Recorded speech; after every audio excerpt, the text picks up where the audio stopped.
Assalamualaikum. Ayo yang lainnya diajakin Kak.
Oke, Assalamualaikum warahmatullahi wabarakatuh.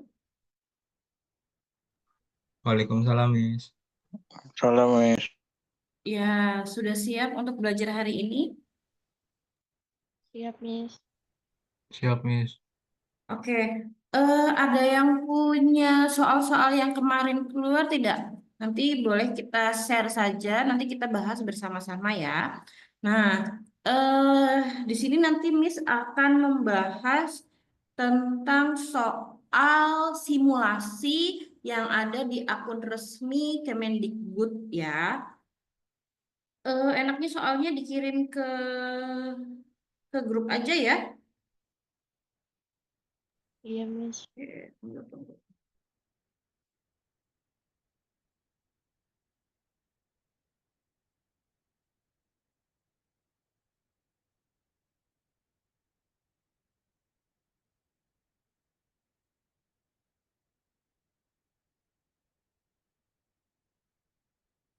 Oke, Miss sudah kirimkan.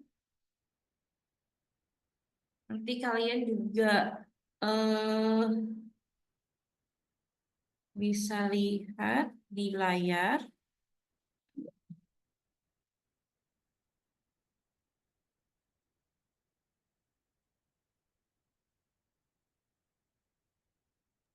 Miss, di aku nggak ada, Miss.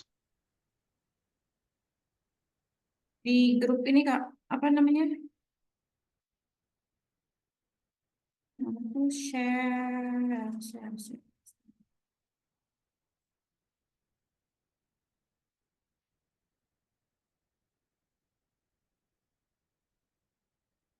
Mana ya share ini?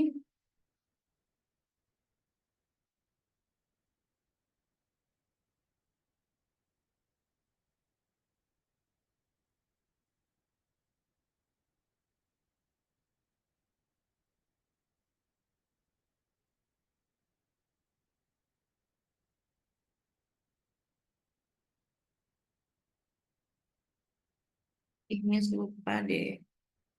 Pengen nge-share ini di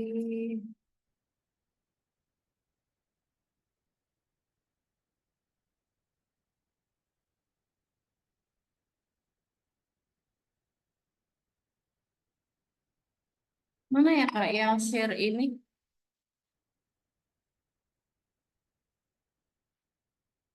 Share caption.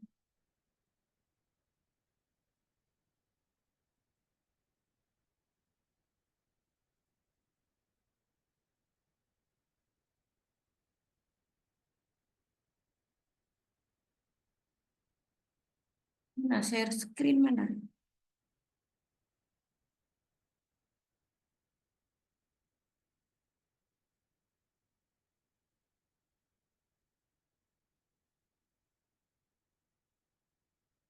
Oh ya.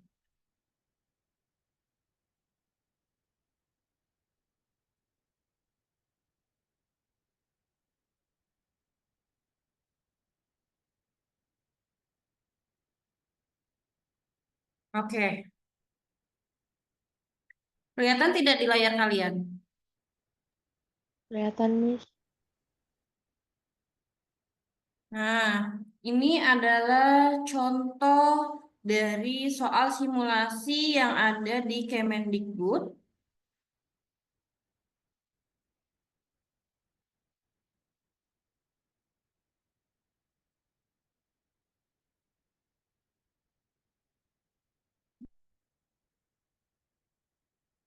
Coba Miss kasih waktu kalian untuk baca dulu dan kira-kira apa mengkira-kirakan ya mana jawaban yang tepat. Ini hanya 10 atau 11 soal. Coba kalian kerjakan terlebih dahulu, nanti kita bahas bersama ya.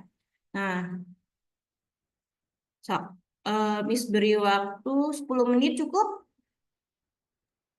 Miss, aku nggak ada filenya, Miss.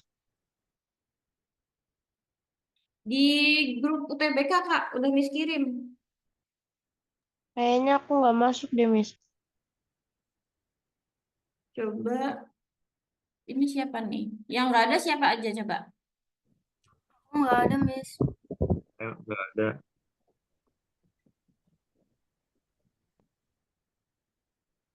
Coba di-share di sini bisa ya, harusnya bisa ya.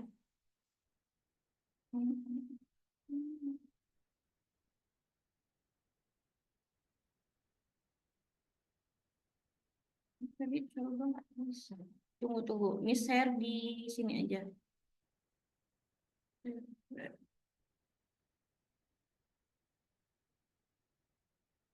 Kok bisa ya? Coba yang punya di-share ke temennya ya.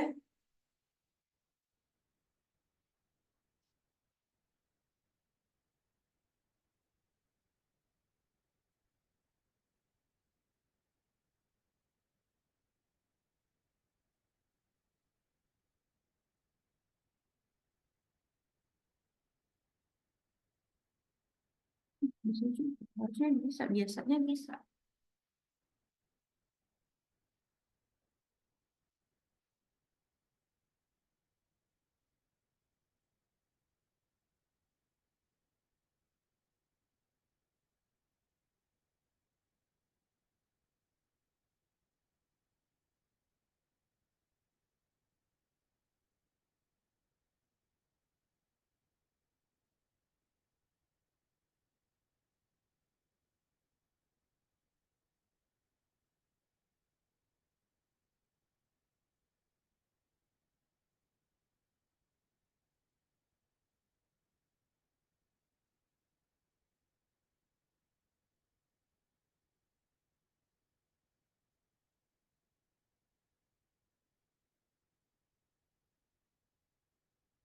Coba kita absen hari ini siapa saja yang ada.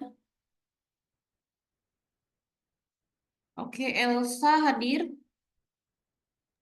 Elsa udah dapat materinya, Sal? Belum, Miss.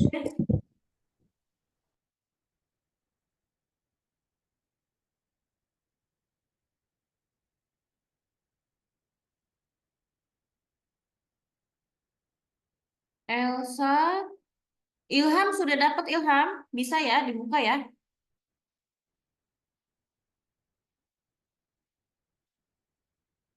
Di berarti di grup Maret ya. Coba Miss lihat udah kirim ke grup Maret belum? Nah, siswa UTBK Maret Miss sudah kirim ke situ ya. Silakan dibuka. Kalau tidak bisa dibuka, silakan di-convert aja dulu.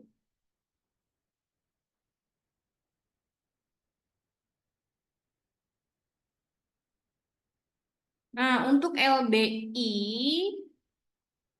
yang kemarin sedang viral tuh tentang reaksi kimia, memang benar itu ada ya.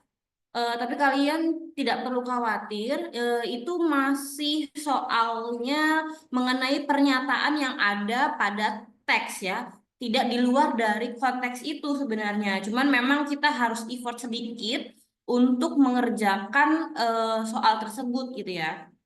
Coba barangkali ada yang memiliki screenshotannya, boleh di-share, nanti kita bahas bersama supaya teman yang lain juga tahu ya.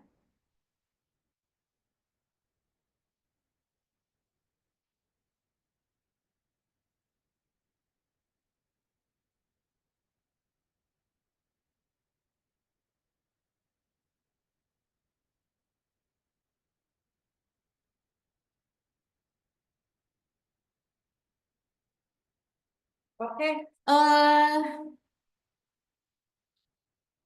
masih mengerjakan atau masih ada yang belum mendapatkan soal? Silakan melambaikan tangannya. Masih ngerjain, Miss. Oh, masih ngerjain. Oke, sok silakan kerjakan dulu.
Oke, sudah.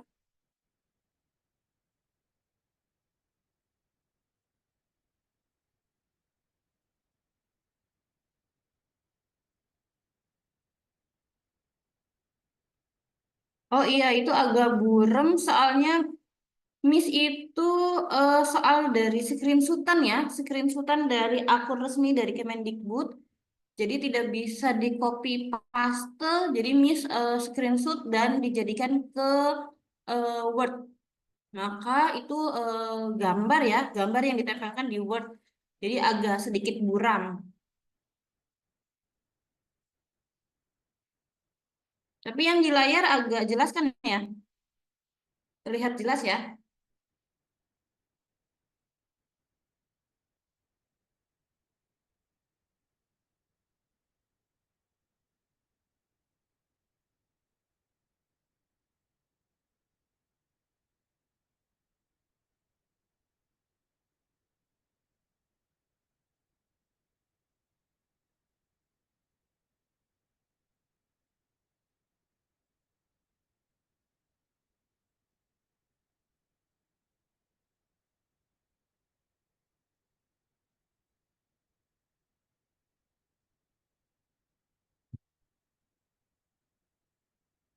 Ada yang sudah?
Oke, menit ke 30 kita bahas bersama ya.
Oke, sudah teman-teman?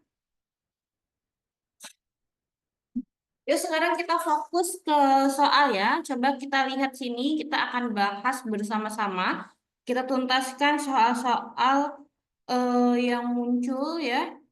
Di sini ada literasi bahasa Indonesia nomor 1 yang ditanyakan yakni tentang sesuai dengan bacaan gambaran karakter ya.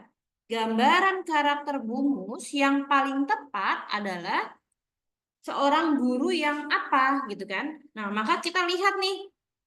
Biasanya penggambaran karakter itu ada di awal bacaan. Nah, penggambaran karakter itu bisa melalui tingkah laku, bisa melalui dialognya, atau juga bisa melalui eh, penggambaran sifat-sifat karakter secara langsung dalam teksnya gitu ya. Nah, coba kita lihat di sini tokohnya siapa? Ada Bu Mus ya. Bu Mus adalah seorang guru yang pandai. Nah, langsung disebutkan ya bahwa Bu Mus adalah seorang guru yang pandai, karismatik, dan tidak memiliki pandangan jauh ke depan. Berarti visioner ya, memiliki pandangan jauh ke depan. Beliau menyusun sendiri silabus pelajaran budi pekerti dan mengajarkan kepada kami sejak dini pandangan-pandangan dasar moral.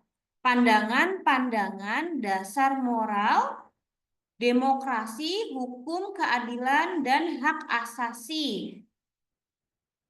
Jauh dari sebelum orang-orang sekarang merebutkan soal materialisme versus pembangunan spiritual dalam pendidikan. Kami diajarkan menggali nilai luhur ya dalam diri sendiri agar perilaku baik karena kesadaran pribadi. Menggali nilai luhur di dalam diri sendiri ya agar berperilaku baik karena kesadaran diri sendiri. Nah, berarti kira-kira karakter dari Bu Mus itu dia orangnya yang seperti apa? Orangnya baik ya, pandai, karismatik, kemudian visioner, kan gitu ya. Nah, kemudian dia juga sosok yang mandiri. Beliau menyusun sendiri silabus pelajaran ya, menyusun sendiri, berarti mandiri ya. Selain itu adalah tugas beliau, maka dia pun sosok yang bertanggung jawab. Beliau menyusun sendiri silabus pelajaran budi pekerti dan mengajarkan kepada kami sejak dini dari sekarang ya, sejak dini pandangan-pandangan dasar moral. Nah, dia mengajarkan tentang pandangan dasar moral, demokrasi itu apa, tentang hukum, keadilan, dan hak asasi. Jauh dari sebelum orang-orang sekarang meributkan tentang sosial materialisme versus pembangunan spiritual. Nah, spiritual itu mengenai ini ya, eh, keagamaan, ya, kepercayaan, gitu ya, moral, spiritual.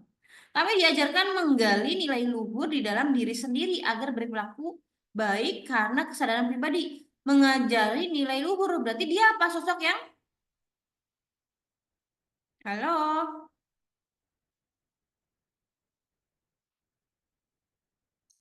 halo, masih ada yang mengerjakan atau sudah fokus semua ke soal sini?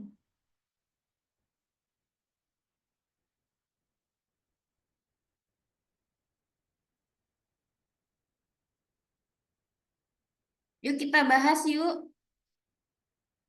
Lanjut ya.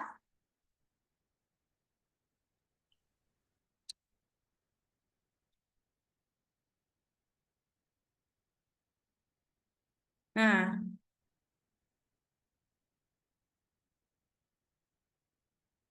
itu ya. Coba lihat di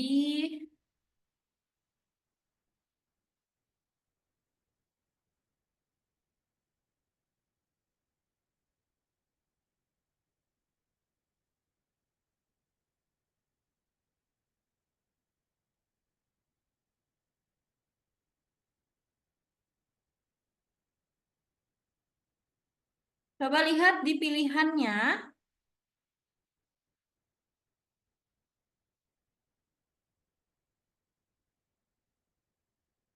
Nah, di sini Sesuai dengan bacaan, gambaran karakter Bu Mus yang paling tepat adalah seorang guru yang apa nih? Kira-kira apakah bertindak mandiri karena menyusun sendiri silabus mata pelajaran dan mengajarkannya sendiri? Ya, bisa jadi ya. Di sini juga ada nih.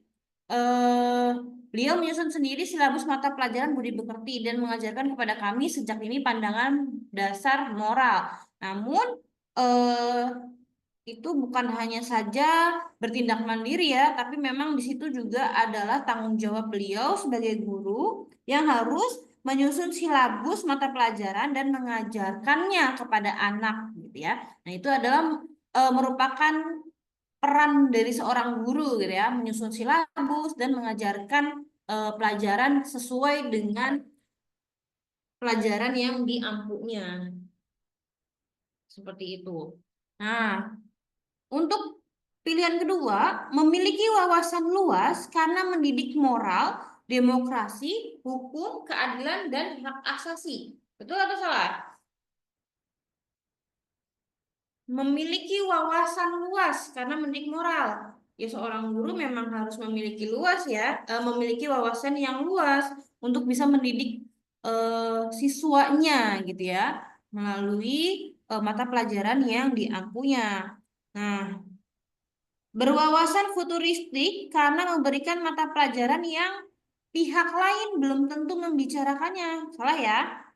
Budi pekerti luhur karena mengajarkan mata pelajaran budi pekerti, moral, dan hukum. Nah, ini juga masuk. Memiliki kearifan lokal karena menggali nilai luhur dari diri sendiri. Nah, ini eh, nilai luhur dari diri sendiri itu kurang tepat ya. Di atas itu Yang B kan nggak sih, Miss? ya, Yang B.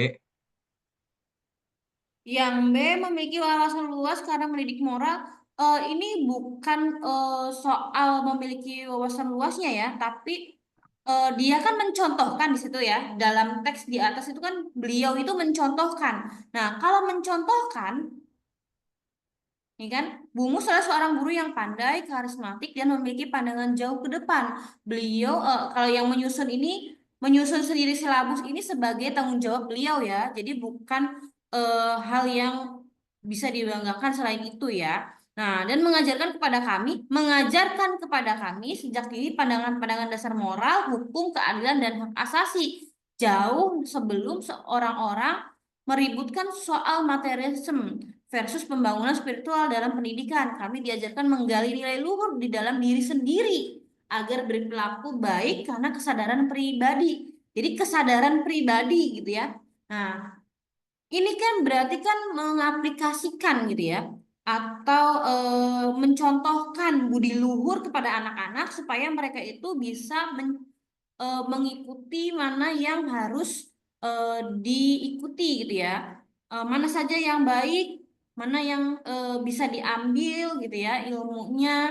Nah, itu lebih kepada Bu Guru siapa namanya Bu Mus itu adalah seorang guru yang berbudi pekerti luhur ya, karena mengajarkan mata pelajaran budi pekerti, moral dan hukum ya. Itu. Kalau memiliki kearifan lokal karena menggali nilai luhur dari diri sendiri. Nah, ini kearifan lokalnya dia tidak diterangkan di atas ya. Kalau kearifan lokal itu kan sesuai dengan wilayah daerah kita tempat tinggal itu kan, disesuaikan gitu. Nah, ini lebih kepada budi pekerti luhur ya.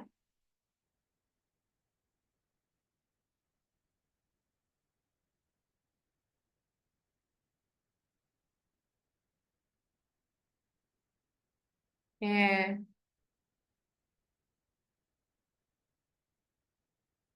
Coba kita lihat yang nomor 2. Ungkapan kami tersihir dalam senyap. Tergambar dalam perilaku tokoh novel sebagai berikut. Nah, di atas ada kalimat kata tersihir dalam senyap. Coba kita lihat.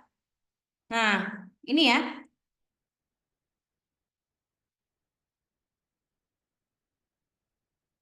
Kami tersihir dalam senyap. Mulai saat itu kami tidak pernah memprotes. tidak pernah memprotes keadaan sekolah kami. Pernah sewaktu ketika hujan turun sangat lebat, petir sambar menyambar, Trapani dan Mahar memakai teriak. Kopi kerucut dari daun lais khas tentara Viet Cong untuk melindungi jambul mereka. Ucai, Gorek, dan Sahara memakai jas hujan kuning bergambar gerigi metal besar di punggungnya dengan tulisan besar UPT Bel, Unit Penambangan Timah Belitong. Jas hujan PT Timah milik bapaknya, kami sisanya hampir basah kuyup, tapi kami sehari pun tak pernah bolos. Nah, kami tidak sehari pun bolos dan kami tak pernah mengeluh. Tidak sedikit pun kami tidak pernah mengeluh. Nah, ini kami tersihir dalam senyap itu mewakili ini ya, kami sehari pun tak pernah bolos dan kami tak pernah mengeluh. Tidak sedikit pun kami tak pernah mengeluh ya. Berkaitan dengan protes keadaan, tidak pernah memprotes keadaan sekolahnya itu ya. Dari teks tadi gitu. Nah, coba kita lihat ke soalnya.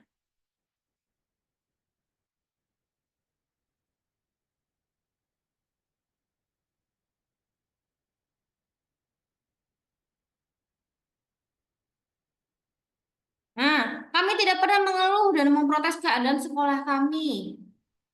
Bisa saja betul ya. Kami tersihir dalam senyap. Kami tidak pernah mengeluh dan protes dalam keadaan sekolah kami. Tapi ini kurang spesifik nih.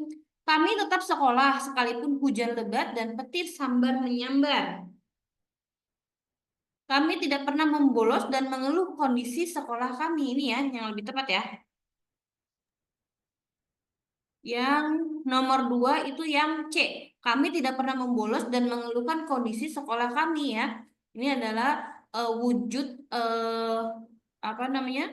Kami tersihir dalam senyap ya.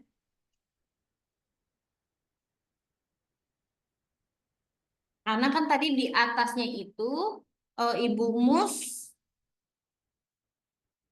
nih. Gambar itu adalah sebuah ruangan yang sempit. Jadi Bu Mus itu menceritakan tentang gambaran sebuah ruangan yang sempit dikelilingi tembok tebal dan suram, tinggi, gelap, dan berjeruji. Nah, ini tentang apa nih? Penjara ya. Kesan di dalamnya begitu gelap, angker, penuh kekerasan dan kesedihan. Inilah sel Pak Karno. Jadi zaman dulu itu Pak Soekarno itu di sel nih, di sebuah penjara di Bandung. Di sini beliau menjalani hukuman dan setiap hari belajar. Menjalani hukuman dan setiap hari belajar. Setiap waktu membaca buku. Beliau adalah salah satu orang tercerdas yang pernah dimiliki bangsa ini. Bu Mus tak melanjutkan ceritanya. Jadi Bu Mus itu terdiam tuh. Kemudian kami tersihir dalam senyap. Nah, siswa itu mulai memahami cerita dari Bu Mus tadi tuh tentang Pak Soekarno yang walaupun di sel, tapi beliau tetap setiap hari belajar, setiap waktu membaca buku. Nah, semangatnya untuk belajar itu masih luar biasa kan gitu ya. Sehingga dia adalah salah satu orang yang tercerdas yang pernah dimiliki bangsa Indonesia kan gitu. Nah, tersihir dalam senyapnya itu teraplikasikan pada perilaku siswa yang seperti apa. Nah, kami tak memprotes keadaan sekolah kami lagi. Nah, itu salah satunya ya. Tapi wujud nyatanya adalah kami seh tak sehari pun ya tak pernah bolos dan kami tak pernah mengeluh. Tidak sedikit pun kami tak pernah mengeluh. Maka wujudnya atau pengaplikasian dari kami tersihir senyap, pembelajaran dari cerita Bapak Soekarno itu, maka mereka tak sehari pun tak pernah bolos dan kami tak pernah mengeluh ya. Jadi yang C yang tepat. Nah, berarti ini jawabannya masih ada dalam teks ya teman-teman. tidak seperti yang isu yang beredar bahwa jawabannya itu tidak ada dalam teks gitu ya. Oke, kita lanjut ya. Soal 3. Tujuan Bumus menunjukkan dan menjelaskan gambar kondisi sel penjara Bung Karno yang sempit untuk menanggapi keluhan muridnya tentang kondisi sekolah adalah yang mana nih? Ayo teman-teman. Yang bukan, Miss. Iya, betul. Yang E. Kenapa yang E? Karena di situ Bumus ini ya menunjukkan bahwa kondisi sel yang begitu sempit, pengap, gelap, kotor gitu ya, tapi kegigihan Bung Karno itu sangat kuat gitu ya, sehingga beliau tetap bisa belajar membaca buku setiap hari gitu ya, bahwa membuktikan lokasi yang begitu buruk pun, yang begitu tidak nyaman pun, tetap bisa menguatkan tekad belajar sosok Bung Karno kan gitu ya. Oke, betul.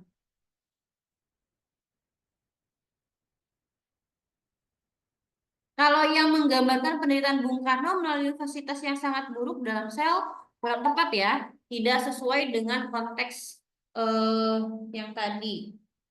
Kemudian menunjukkan penderitaan Bung Karno dalam proses memperjuangkan kemerdekaan. Nah, di situ tidak dijelaskan atau tidak highlightnya itu bukan tentang perjuangan ya, melainkan bagaimana sikap Bung Karno itu bisa tetap belajar dan rajin membaca walaupun tempatnya itu tidak sesuai gitu dengan kenyamanan ya, tidak nyaman gitu ya.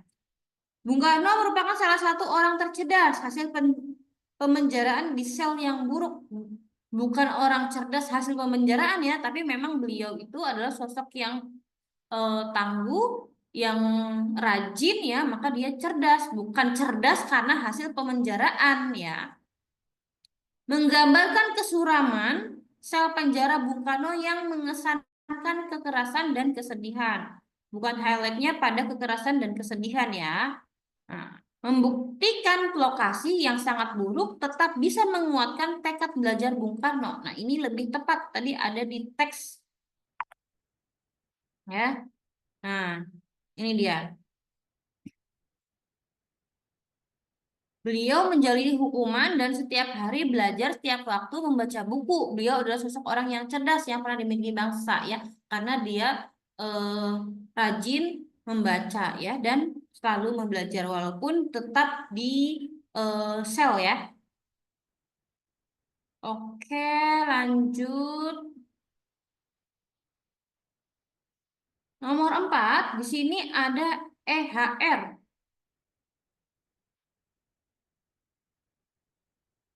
Perkembangan teknologi digital menyebabkan terjadinya perubahan dalam banyak aspek, termasuk dalam dunia kesehatan. Peningkatan dramatis dalam jaringan dan komputer memperluas pilihan untuk perawat medis dan telah mengubah cara dokter bekerja. Nah, ketika teknologi meningkat dan biaya turun, organisasi perawatan kesehatan kemudian mengadopsi teknologi baru. Nah, ini tentang teknologi baru nih. Teknologi baru tersebut tidak hanya berupa peralatan medis, tetapi juga pencatatan sehari-hari. Pencatatan sehari-hari. Rekam medis kertas, contoh sepenggal ditunjukkan pada tabel, kemudian didigitalkan dan sebagian besar diganti dengan catatan kesehatan elektronik atau EHR, Electronic Health Record, yang membantu memudahkan data kesehatan baik masa lalu maupun saat ini, seperti hasil tes atau diagnosis untuk diakses secara efisien dan aman. Catatan ini dapat dibagikan melalui sistem informasi yang terhubung jaringan, sistem informasi di seluruh perusahaan atau bentuk jaringan dan pertukaran informasi lainnya. Nah, di sini ada riwayatnya dari tokoh ya. Kondisi masa lalu. Nah, berarti kondisi masa lalu pernah sakit apa gitu ya. Hipertensi, diabetes gestasional. Diabetes gestasional itu adalah diabetes yang dialami ketika dalam keadaan hamil ya. Nah, ini selama kehamilan kedua. Prosedur bedah pengangkatan usus buntu. Nah, berarti dia pernah melakukan operasi nih, pengangkatan usus buntu. Kemudian ada alergi penisilin, riwayat keluarga, ibu menderita kanker payudara, ayah diabetes, obat saat ini. Nah, obat saat ini berarti dia habis di treatment ya, sedang di treatment, sedang diobati gitu ya. Nah, nama obat dan dosis lisinopril 10 mg. Nah, sehari sekali dosisnya. Nah, berarti coba kita lihat. Tabel dalam bacaan merupakan sepenggal riwayat kesehatan. Nah, tentang apa nih? Seorang pasien wanita, pria, wanita, pria, wanita. Tadi kan kehamilan, berarti yang pria dicoret ya. Ini pria salah nih. Pria salah. Berarti tinggal A, C, E ya. A, C, E. Seorang pasien wanita yang saat ini mengeluhkan penyakit diabetes yang dialaminya. Dia mengalami diabetes tidak? Iya ya, saat ini ya, riwayat masa lalu. Berarti yang sudah pernah mengalami penyakit diabetes. Kalau ini kan saat ini ya. Nah, ini harus diingat. Kemudian, pasien wanita berasal dari keluarga yang memiliki kesehatan prima. Tadi kesehatan prima tidak? Tidak ya.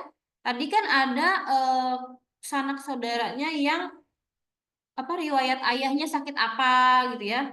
Nah, kemudian seorang wanita yang saat ini mengeluhkan penyakit selain diabetes. Ada penyakit selain diabetes? Ada ya? Maka jawabannya adalah yang E. Seorang pasien wanita yang saat ini mengeluhkan penyakit selain diabetes. Ada apa aja tadi tuh?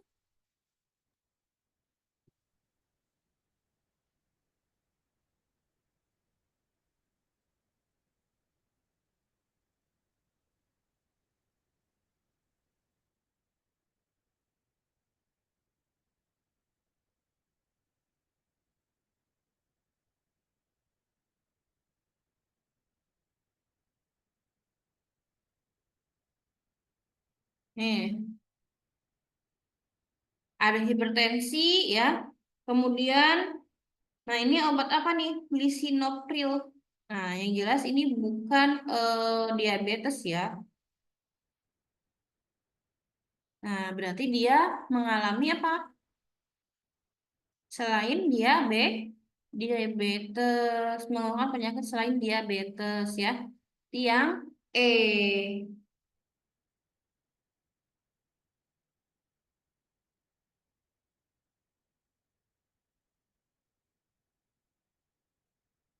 Oke, masih stay di sini.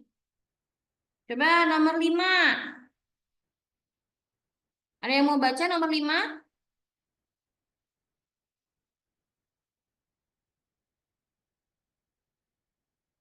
Makna EHR dalam bacaan adalah apa EHR?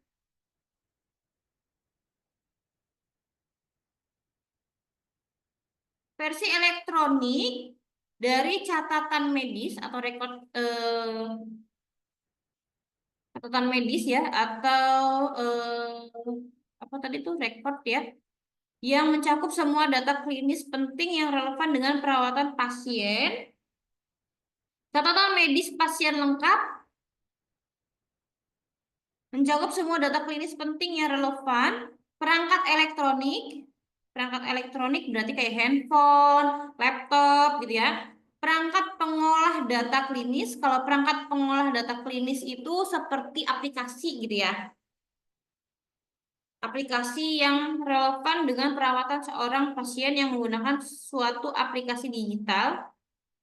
Perangkat pengolah data klinis yang penting dan relevan dengan perawatan seorang pasien dengan menggunakan suatu aplikasi digital.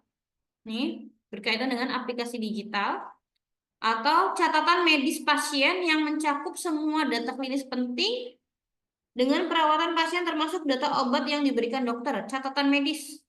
Tadi memang isinya catatan medis ya. Yang A nggak sih, Miss? Tapi dia versi kertas atau versi digital? Kertas. Yang E kertas. Hah? Yang di atas itu EHR kan, ini kan makna EHR itu apa? Iya, Dalam yang A. iya, yang A versi Elektronik. Digital, elektronik. elektronik. Iya, iya betul versi elektronik.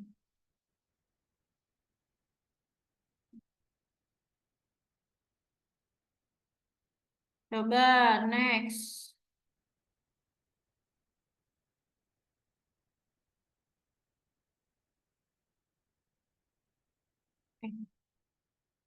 Hapus ya. Coba ada nomor 6. Berdasarkan bacaan dapat disimpulkan bahwa EHR itu apa? Sarana komunikasi kah? Antar profesional bidang, sumber acuan Bukan. pasien, sarana komunikasi antar pasien, aplikasi dalam bidang kesehatan yang memungkinkan seorang dapat merawat kesehatan dirinya, bukan untuk merawat kesehatan dirinya ya, tapi ini hanya catatan. Menjadi sarana komunikasi antara dokter dan pasien sehingga seorang tidak perlu datang ke klinik. Tidak perlu datang ke klinik kesehatan atau rumah sakit. Salah ya. Kira-kira yang mana nih? Nomor 6. Sarana komunikasi antar profesional bidang kesehatan sehingga perawatan pasien menjadi lebih baik. Maksudnya apa nih yang A? Maksudnya itu menjadi sarana komunikasi. Jadi kan si A itu sakit ya. Nah, dengan adanya apa namanya? EHR, apa tadi, elektronik history apa? Rekap ya.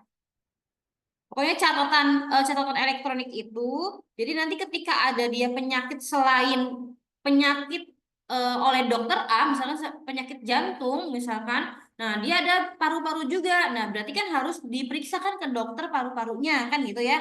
Nah, atau tadi contohnya itu diabetes sama hipertensi, nah itu kan mungkin membutuhkan dokter yang berbeda. Nah, untuk apa namanya, laporan catatannya itu bisa melalui EHR itu gitu. Nah, itu juga bisa jadi salah satu sarana komunikasi antar profesional di sini sebagai dokter ya, sehingga perawatan pasien menjadi lebih baik. Maksudnya lebih baik itu lebih mudah gitu.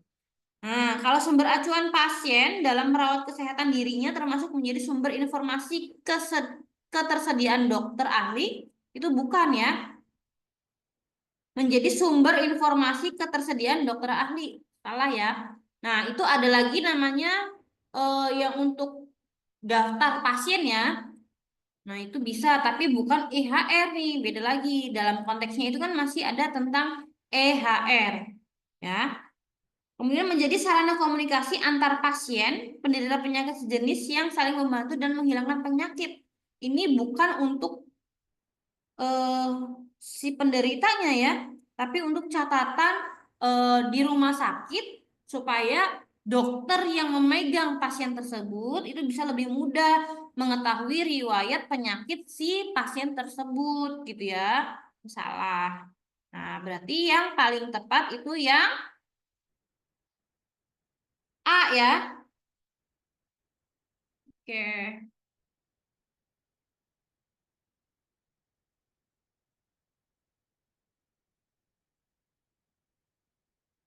Nah, ada pertanyaan di sini sampai nomor 6. Ada kesulitan, teman-teman?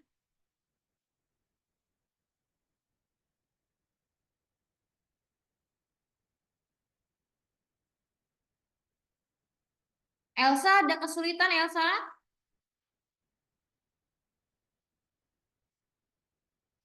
Ilham, barangkali ada yang mau ditanyakan? Ilham,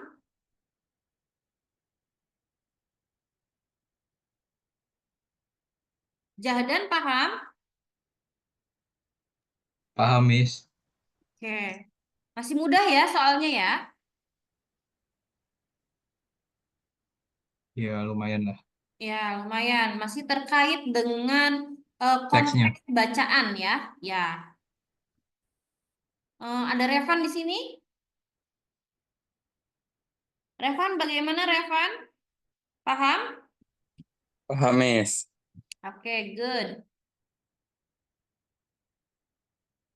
Nabila? Ada Nabila di sini?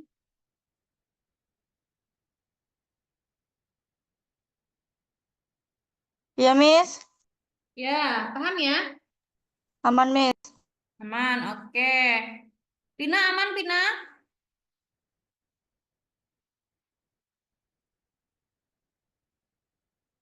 Pina filenya sudah bisa dibuka kan? Paham ya? Udah Miss, bisa. Oke.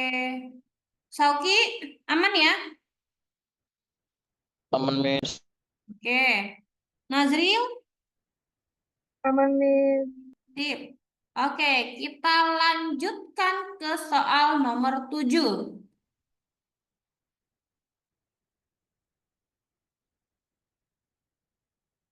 Coba kita lihat soal nomor 7. Pernyataan yang tepat tentang kelemahan EHR yang harus diperhatikan, kelemahan. Ada nggak di kalimat, ada nggak di teks?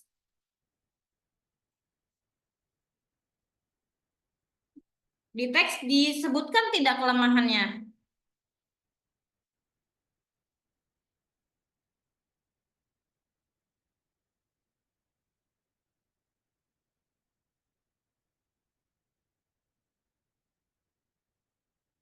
Disebutkan, Miss.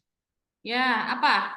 Apakah dia Yang berisi informasi tentang pasien sehingga ada risiko diakses oleh pihak lain untuk ya itu mencuri jawabannya. identitas? Coba yang mana, Jadan? Nomor 7 Yang kira-kira. itu, Miss, yang A. Nah, ini untuk mencuri identitas meskipun hanya berdampak pada kesehatan lain. Coba kita kaji satu-satu jawabannya. Jawabannya ini bisa Bisa sih coba itu, tapi nggak tahu. berisi informasi penting pasien. Ya, dia betul berisi pasien apa berisi informasi penting ya. Di sini ada ya. Nih,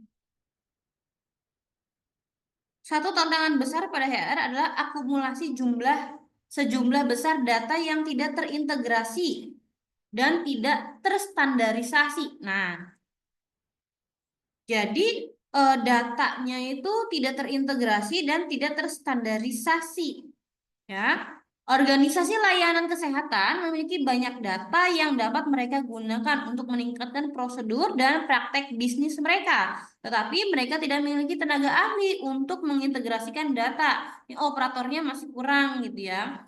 Tenaga operator untuk EHR-nya itu masih kurang, maksudnya seperti itu. Teknologi yang lebih baru seperti cloud, blockchain, dan artificial intelligence berdasarkan pembelajaran mesin dapat membantu organisasi layanan kesehatan menggunakan pola sejumlah besar data sambil juga membuat data itu lebih aman dan lebih mudah dikelola. Nah, ini aplikasi-aplikasi yang bisa digunakan.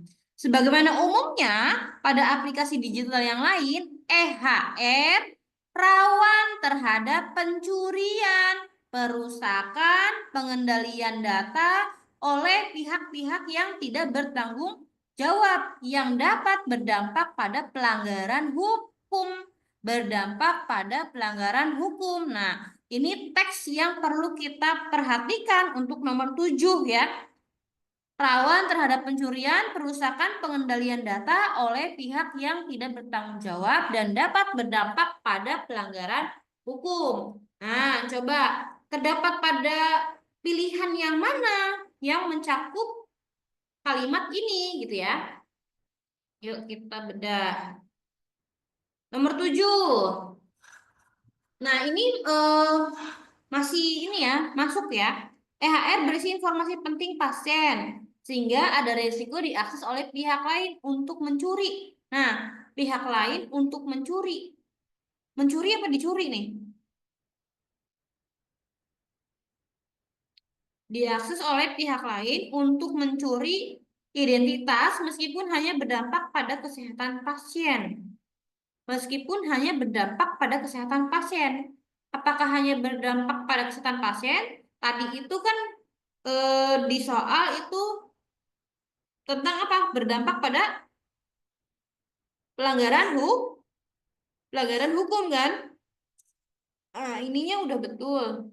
Diakses oleh pihak lain untuk mencuri identitas meskipun hanya ini udah betul tapi berdampak pada kesehatan pasien ini tidak berdampak kan gitu. Sistem IHR bergantung pada teknologi kesehatan yang dapat menyebabkan hilangnya data atau masalah lainnya. Bergantung pada teknologi kesehatan. Ini kan bukan teknologi kesehatan ya. Hilangnya data atau masalah lainnya, kan tidak. Penyediaan layanan kesehatan perlu dilatih tentang cara penggunaan sistem EHR secara efektif dan cara mendapatkan data langsung dari pasien. Penyediaan layanan kesehatan perlu dilatih. Berarti ini apa nih? Kelemahan bukan?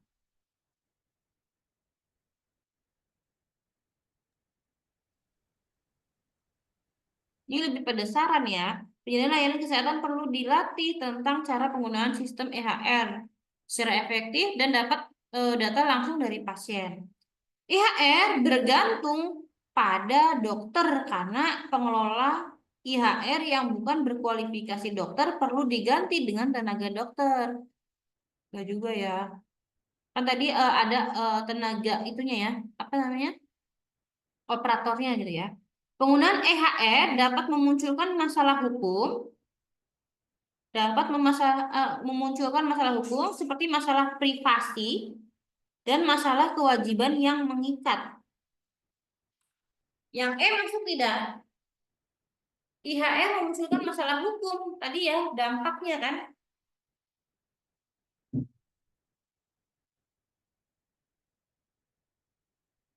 Nih.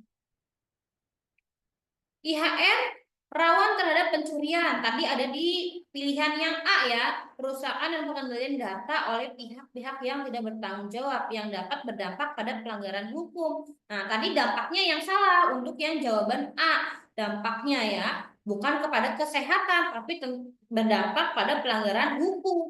Nah, jawaban yang E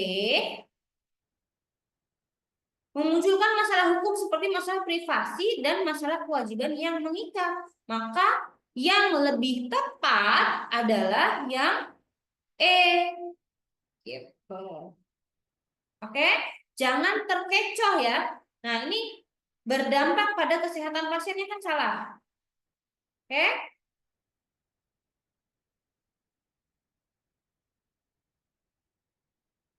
Nah, berdampak pada kesehatan ini salah, tapi berdampak pada masalah hukum, maka yang E yang betul. Oke, sudah ditandai ya. Kita lanjutkan lagi. Masih banyak nih soalnya. Nah, nomor 8. Soalnya panjang nih. Mari kita baca soalnya saja ya. Teksnya panjang, kita baca soalnya saja. Menurut teks, kondisi iklim yang terjadi pada bulan Juli 2023 adalah, nah maka kita lihat di teks Juli, mana Juli? Ada di sini, maka kita fokuskan pada bagian paragraf 1 saja, gitu ya. Nah, kemanusiaan berada di kursi panas. Kalimat itu muncul dari Sekretaris Jenderal Perserikatan Bangsa-Bangsa, Antonio Guterres, ya. Kamis, 27 Juli 2023 pagi, informasi dari jumpa pers markas PBB itu segera teramplifikasi ke seluruh dunia bahwa bulan Juli adalah bulan terpanas yang pernah tercatat. Itu informasi pertama. Bulan Juli adalah bulan terpanas yang pernah tercatat. Data suhu global 3 pekan pertama menunjukkan rata-rata suhu bumi berada 1,5 derajat Celcius ya. Naik nih. Di atas rata-rata suhu global sejak era pra-industri akhir tahun 1700-an atau awal 1800. Suhu mendidih bulan Juli itu juga terkait gelombang panas di kawasan Amerika Utara, Asia, dan Eropa. Datangnya bersamaan dengan kebakaran lahan di Kanada dan Yunani. Nah, coba kita lihat mana teks yang sesuai. Kondisi iklim terjadi pada bulan Juli 2023 adalah musim panas tahun 2003 lebih lama dari tahun-tahun sebelumnya. Ada tidak pertanyaan yang A? Pernyataan yang menunjukkan musim panas 2023 lebih lama dari tahun-tahun sebelumnya. Betul atau salah? Salah. Salah. Ya. Salah ya. Rata-rata suhu bumi 1,5 derajat Celcius lebih tinggi dari 2 abad sebelumnya. Betul ya? Ada ya di sini? 1,5 derajat Celcius di atas rata-rata suhu global sejak era pra-industri akhir tahun 1700 ke 800. Oh, 1 abad ya.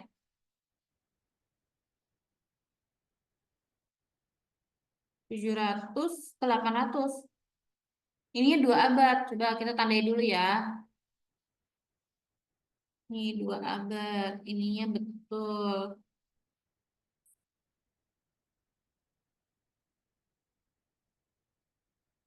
Gelombang panas melanda seluruh kawasan di dunia. Apakah seluruhnya? Tidak ya. Tadi dijelaskan ada di Amerika, Asia, dengan apa? Rata-rata suhu global sudah mencapai puncaknya. Disebutkan tidak?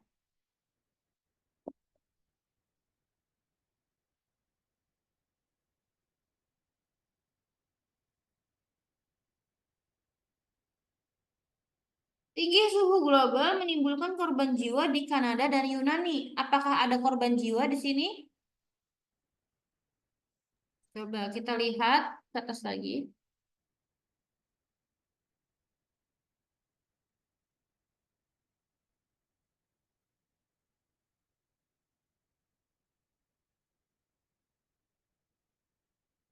Suhu mendidih bulan Juli itu juga terkait gelombang panas di kawasan Amerika Utara, Asia, dan Eropa. Datangnya bersamaan dengan kebakaran lahan di Kanada dan Yunani. Tidak ada ya, tidak ada korban jiwa ya.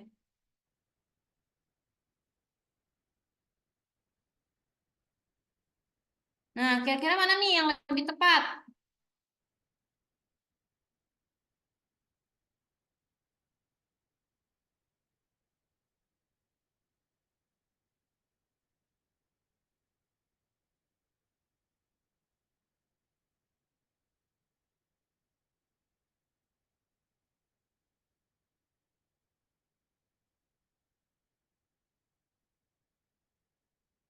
Bukanlah puncak suhu global. Berarti ini bukan yang puncak ya, bukan yang tadi ini. Bukan yang D berarti, bukan puncak suhu global. Gelombang melanda kawasan dunia.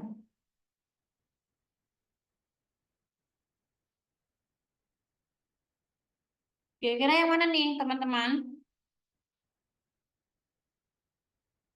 Apakah yang A, dia musimnya panasnya lebih lama? Bukan masalah lebih lamanya ya, tapi kenaikan suhunya ya. Kenaikan suhunya. Kemudian rata-rata suhu bumi 1,5 derajat Celcius lebih tinggi dari 2 abad sebelumnya. Nah, di sini 17 ke 18 itu 2 abad atau 1 abad? 1000, iya 1 abad ya. Gelombang panas melanda seluruh kawasan di dunia. Melanda seluruh kawasan di dunia. Apakah melanda seluruh kawasan di dunia?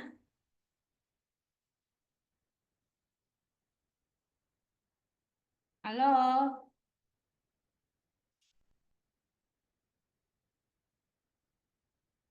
Di sini melanda seluruh kawasan di dunia atau hanya beberapa tempat nih?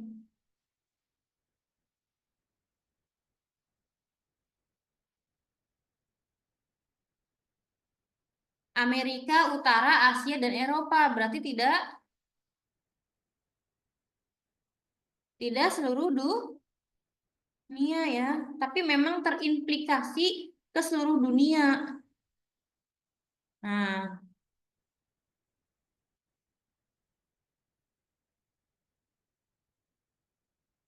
jadi kira-kira yang mana nih yang paling tepat? Rata-rata suhu global sudah mencapai puncaknya. Ini salah, ya kan?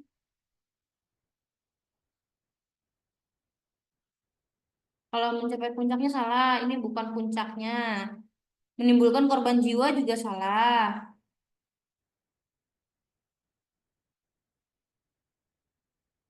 Berarti yang eh, kemungkinan besarnya, apa kemungkinan betulnya besar itu yang B ya. Tapi di sininya salahnya 2 abad ya, harusnya 1 ya. Apa itunya akhir ini, akhir 800-an. Coba kita lihat.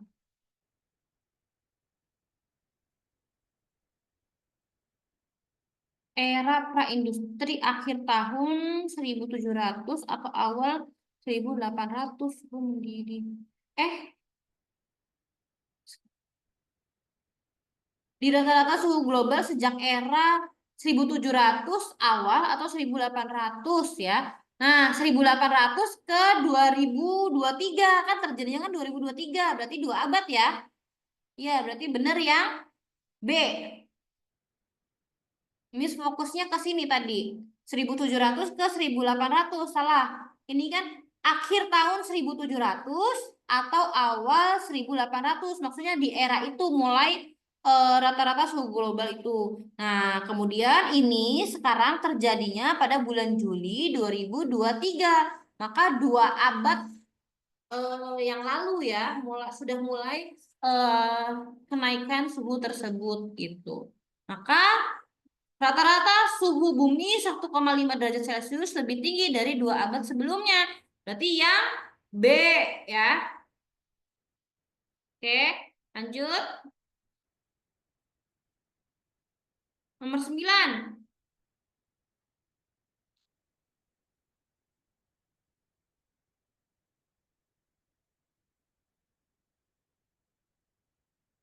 Ungkapan kemanusiaan berada di kursi panas yang disampaikan Sekretaris Jenderal PBB Antonio dapat diartikan sebagai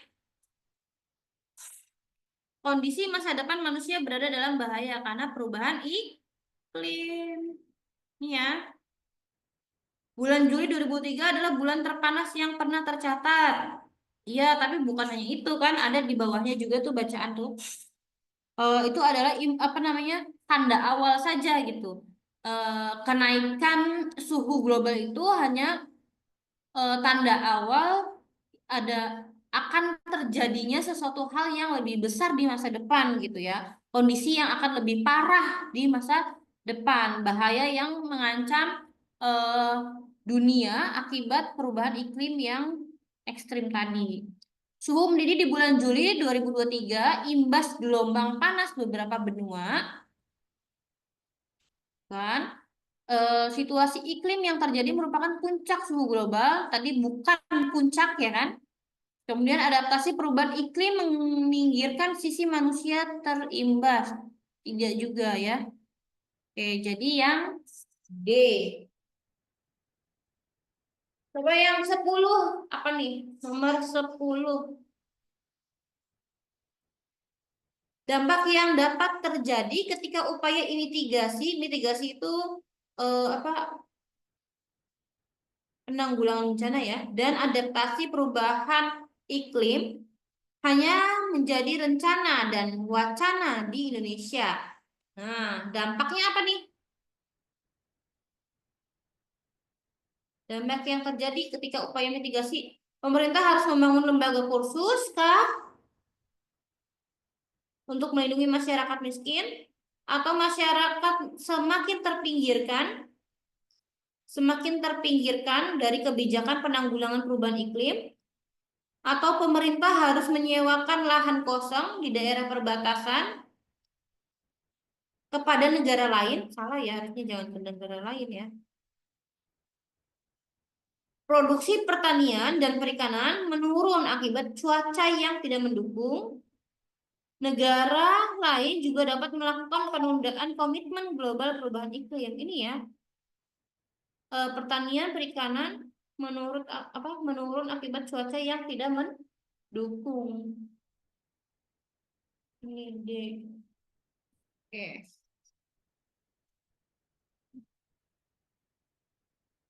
Lanjut.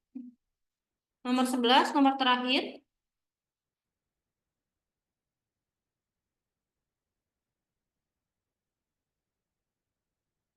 Berdasarkan pernyataan tersebut,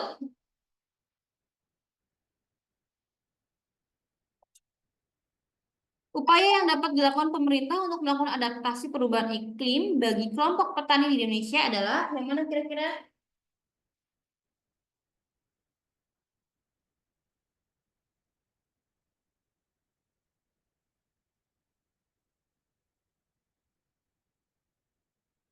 Upaya yang dapat dilakukan pemerintah untuk melakukan adaptasi perubahan iklim. Adaptasi ya. Adaptasi perubahan iklim bagi kelompok petani di Indonesia. Nah, di sini ada nih.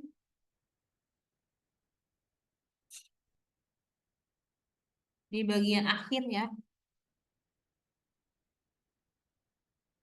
Adaptasilah yang paling masuk akal dilakukan, termasuk Indonesia, ketimbang menunggu komitmen global yang tak jelas. Amerika membentuk lembaga khusus untuk mengawasi pekerja bangunan dan buruh tani agar terlindung dari gelombang panas. Nah, nih, mengawasi pekerja bangunan dan buruh tani agar terlindung dari panas. Negara kecil di tengah samudra dikabarkan menyewa lahan di negara lain sebagai antisipasi jika suatu saat perlu mengevakuasi warganya karena abrasi. Nah, itu di negara lain tuh. Di Indonesia, rencana mitigasi dan adaptasi perubahan iklim sudah sejak tahun 2000-an. Kini skema bursa karbon yang sedang dibahas pun dirancang agar bermanfaat bagi masyarakat. Aksi nyata yang terpadu harus terus dilakukan agar resiko kerugian dari perubahan iklim bisa diperkecil. Jika tidak, kita akan semakin sering melihat petani terus menjerit gagal panen, nelayan kian jauh melaut, dan bencana hidrometeorologi kian sering memakan korban. Nah, berarti yang mana nih? Termasuk Indonesia kita menunggu. Nah, ini ya. Mengawasi pekerja bangunan dan buruh tani agar terlindungi dari gelombang panas. Berarti kalimat yang mewakili jawaban itu melarang pembukaan lahan dengan pembakaran hutan. Ini salah. Memberikan subsidi pupuk kepada petani agar hasil panen meningkat. Bisa ya, tapi tidak sesuai dengan bacaan. Menyediakan lahan yang subur dan cocok bagi pertanian. Salah. Mensosialisasikan penggunaan alat pelindung diri ketika bertani. Mensosialisasikan penggunaan alat. Nah, ini sebagai perlindungan nih, bisa ya. Membangun sarana irigasi agar kebutuhan air bagi pertanian selalu tersedia. Nah, mensosialisasikan penggunaan alat pelindung masuk ya. Tadi kan di sini kalimatnya itu melindungi, ya.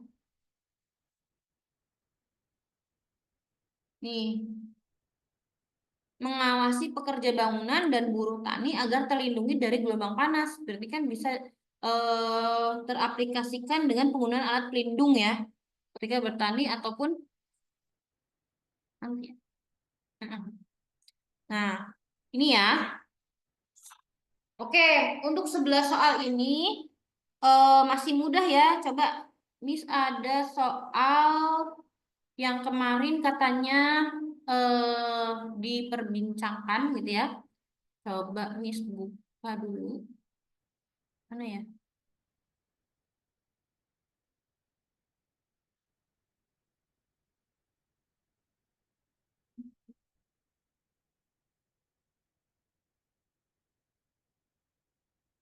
Nah, coba kelihatan nggak?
Nah, ini nih kelihatan nggak, teman-teman?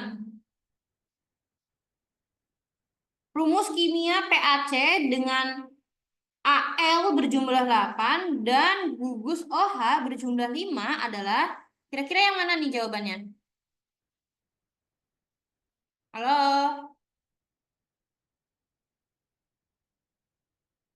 Nah, ini adalah salah satu soal dari LBI kemarin ya.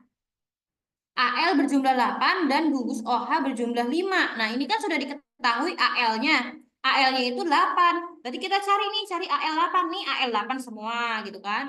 OH-nya 5. Berarti antara D dengan E kan. Nah, tinggal cari CL-nya. CL-nya berapa gitu kan. Nah, di sini belum diketahui ini di rumus di soalnya ya. CL-nya berapa? Maka kita cari, lihat di teks ya. Jangan malas membaca.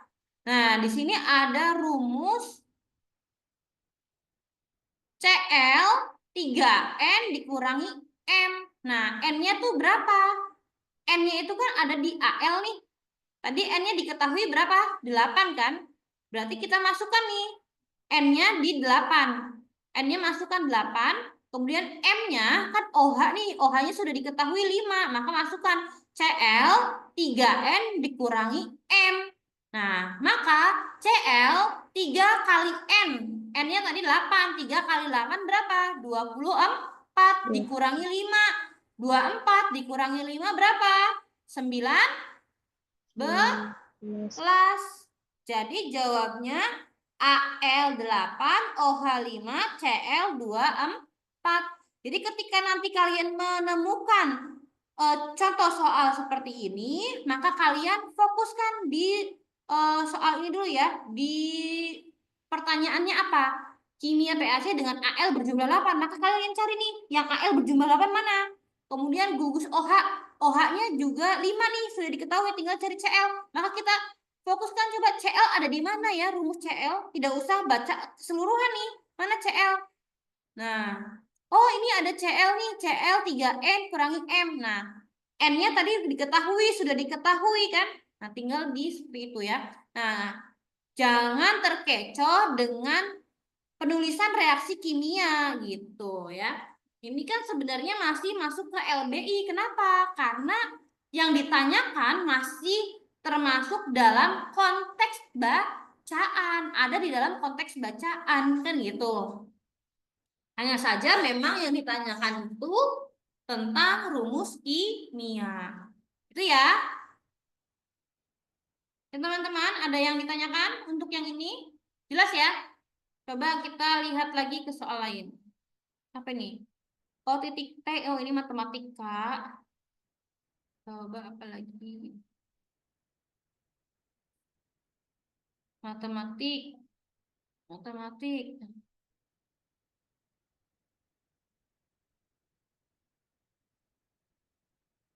Berdasarkan bacaan tersebut, manakah simpulan berikut yang benar? Nah, simpulan. Coba, mana simpulannya kira-kira?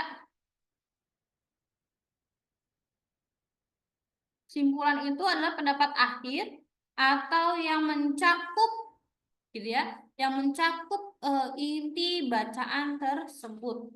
Salah satu penyebab stroke adalah penggumpalan darah di otak. Nah, ini udah pernah ya? Masih ingat? Pengumpulan darah di otak terjadi akibat adanya penumpukan kolesterol pada lapisan pembuluh darah. Kolesterol menumpuk ketika trombosit dan sel darah lainnya tidak dapat mengalir. Peningkatan kadar kolesterol dapat dihindari melalui pengurangan konsumsi makanan sehat.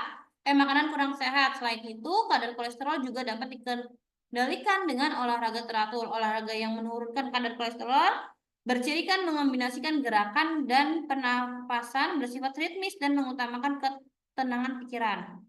Trombosit dan sel-sel darah lainnya dapat mengalir jika pengumpulan darah di otak terjadi. Salah ya. Trombosit dan sel darah lainnya tidak dapat mengalir jika pengumpulan darah di otak tidak terjadi. Salah. Pengumpulan darah di otak terjadi jika trombosit dan sel darah lainnya tidak dapat mengalir. Betul nih. Penggumpalan darah di otak terjadi jika trombosit dan sel darah lainnya tidak dapat mengalir. Nah, yang mana nih? Penggumpalan darah di otak tidak terjadi jika trombosit dan sel darah lainnya tidak dapat mengalir.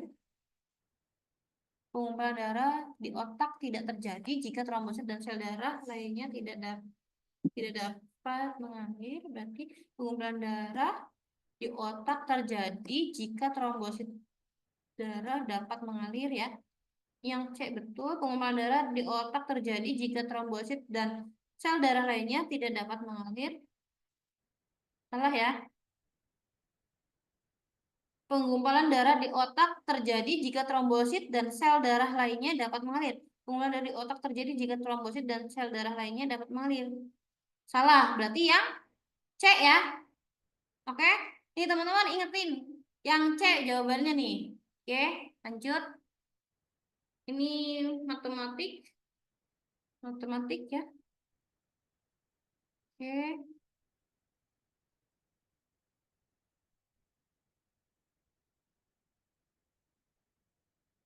Oh, banyaknya matematik ya. Nah, ada pertanyaan sebelum Miss tutup pertemuan hari ini?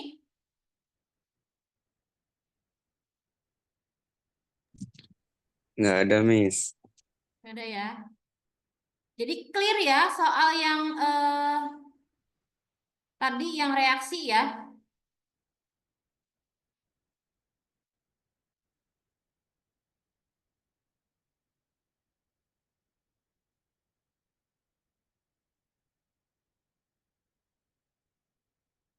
Oke, untuk yang hari ini kita doakan untuk yang hari ini ujian UTBK semoga dilancarkan ya. Kemudian juga semoga hasilnya memuaskan dan diloloskan ya. Amin.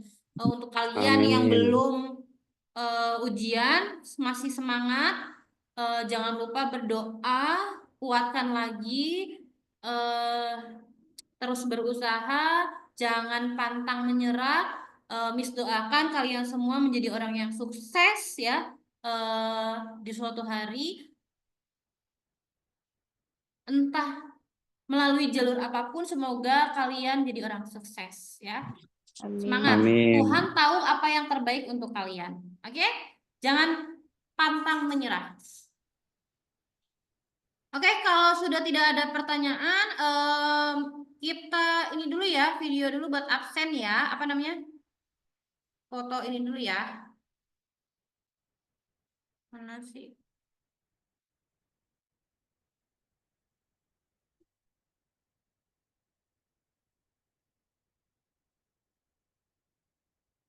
Oke.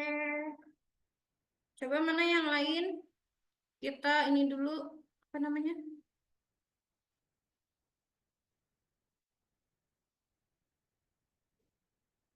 Iya, bentar lagi.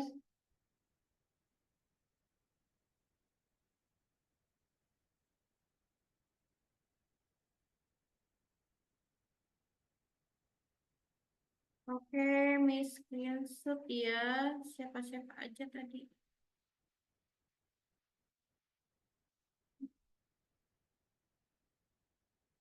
Mana bisa buka kameranya sebentar? Kita screenshot dulu. Hai guys.